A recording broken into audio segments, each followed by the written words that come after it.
तुम्हाला काय वाटतं, आदर्श IVF सायकल काय असेल? माझ्या मते आदर्श IVF सायकल ही ती असेल ज्याच्यामध्ये एक भ्रूण गर्भाशयामध्ये जाऊन रुजतो, पूर्ण 9 महिने तो भ्रूण घेतो, त्याचं व्यवस्थित सुदृढ बाळ तयार होतं आणि आपलं मॅक्सिमम पोटेन्शियल अचीव केल्यानंतर ते बाळ या जगामध्ये जन्माला येतं. आणि मग त्यावेळेला आईवडिलांना वाटत असेल ना की लेट्स हॅव अ ब्लास्ट. नमस्कार, मी डॉक्टर आकांक्षा महाजन पाठक आणि आजच्या एक्सलेंट चबुतरामध्ये आपण बोलणार आहोत ब्लास्टोसिस ट्रान्सफरबद्दल.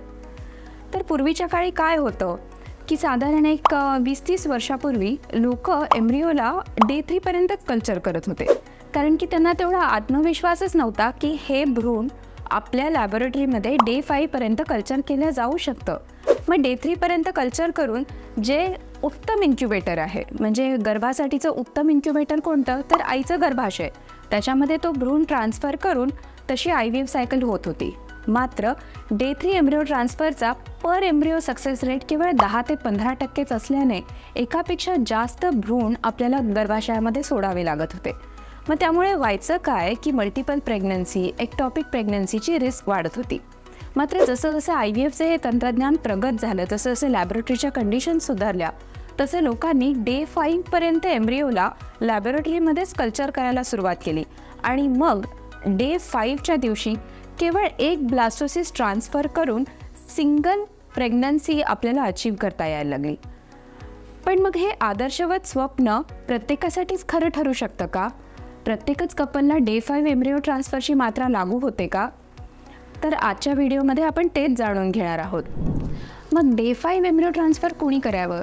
तर ज्या कपल्सना सिंगलटन प्रेग्नन्सी हवी आहे, ज्या कपल्सना प्री इम्प्लांटेशन जेनेटिक टेस्टिंग करायचं आहे, किंवा ज्या कपल्समध्ये पूर्वीचं IVF डे 3 एम्ब्रिओ ट्रान्सफर केलं आहे आणि ते फेल गेलेलं आहे, त्या कपल्सने डे 5 एम्ब्रिओ ट्रान्सफर करावं.